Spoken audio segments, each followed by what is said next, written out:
کہ یہ میری 10ویں دفعہ ہے کہ میں اڈیالہ جیل آ رہا ہوں اور ایک صوبے کا وزیراعلیٰ جو 4.5 کروڑ لوگوں کو ریپرزینٹ کر رہا ہے وہ پاکستان کے سب سے مقبول ترین اور قبول ترین لیڈر جناب عمران خان صاحب سے ملنا چاہ رہا ہے اور کورٹ کے آرڈرز ہونے کے باوجود مجھے ملنے نہیں دیا جا رہا اور کمزرفی کی یہ حالت ہے کہ ایک صوبے کے وزیراعلیٰ کو تو ملنے ویسے بھی نہیں دیا جاتا۔ آج آپ لوگوں نے یہ بیریئر دیکھا، میں نے ان سے پوچھا کہ میں کسی دوسرے ملک کا وزیراعلیٰ ہوں کیا؟ میں پاکستانی نہیں ہوں، میں پاکستانیوں کو ریپرزینٹ نہیں کر رہا۔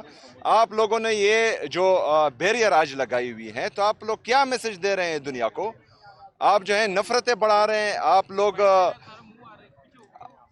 آپ لوگ نفرتیں بڑھا رہے ہیں، آپ لوگ دنیا کو یہ پیغام دے رہے ہیں کہ خیبر پختونخوا کی عوام کے ساتھ جو امتیازی سلوک جاری تھا وہ ایسے ہی جاری رہے گا۔ پہلی بات۔ دوسری بات، جو پرسوں ہوا عمران خان صاحب کی بہنوں کے ساتھ، ہمارے ورکرز کے ساتھ، ہمارے پارلیمنٹیرین کے ساتھ، اس میں ہمارے ایک ایم این اے شاہد خٹک صاحب کی ٹانگ بھی فریکچر ہو چکی ہے۔ وہاں پر ہمارے صوبائی وزراء مینا خان بھائی اور باقی دوست بھی موجود تھے، ہمارے باقی پارلیمنٹیرین بھی موجود تھے۔ جو بہنیں ہیں عمران خان صاحب کی وہ غیر سیاسی ہیں، وہ سیاست میں جو ہے نہ انٹرفیئر کر رہی ہیں، نہ انہوں نے اس سے پہلے سیاست میں کبھی حصہ لیا ہے، اور ان پر ان ٹھنڈی راتوں میں سردی کے اس موسم میں واٹر کینن کا استعمال یہ غیر انسانی ہے۔ اور جو ہمیشہ سے عورت کارڈ کھیلتے آئے ہیں تو اس جعلی وزیراعلیٰ کی یہاں پنجاب میں حکومت ہے اور اس کی سرپرستی میں عورتوں کے ساتھ یہ ہو رہا ہے جو انتہائی افسوسناک ہے۔ تو میں تمام ہمارے جو ہیومن رائٹس کے علمبردار ہیں، ہمارے جو صحافی برادری ہے جو ہمیشہ عورت کارڈ کے پیچھے جو ہیں کچھ لوگوں کو چھپاتے تھے، ان سے پوچھنا چاہتا ہوں کیا عمران خان صاحب کی بہنیں وہ عورتیں نہیں ہیں؟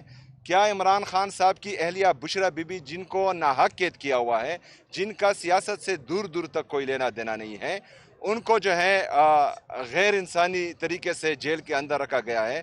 ہمارے لیڈر جناب عمران خان صاحب وہ ناحق قید ہیں، وہ جو ہیں اس پر پوری دنیا جانتی ہے کہ یہ پولیٹیکل کیسز ہیں، نہ ان کے کیسز لگائے جا رہے ہیں، ان کو آئسولیشن میں رکھا گیا ہے، ان کے ساتھ جو ہے غیر انسانی سلوک جیل میں کیا جا رہا ہے۔ تو یہ تمام جو ہے یہ لکھا بھی جا رہا ہے اور یہ یاد بھی رکھا جائے گا۔ اس کے بعد جو ہے اگر فرض کریں کوئی، یہ لوگ تو کرپٹ بھی ہیں، ان پر جو ہے یہ سرٹیفائیڈ جو ہیں چور ہیں، تو ان کے کیسز بھی پڑے ہوئے ہیں۔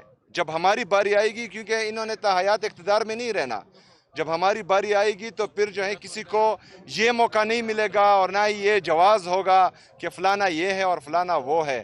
تو انشاءاللہ پھر جو ہے اس کا حساب کتاب رکھا جائے گا انشاءاللہ تعالی۔ شکریہ۔ آفریدی صاحب یہ بتائیے گا کہ پی ٹی آئی کے بارے میں یہ ہے کہ وہ احتجاج، دھمکیاں جلسوں میں اور صرف یہی سیاست کر رہی ہے، کیا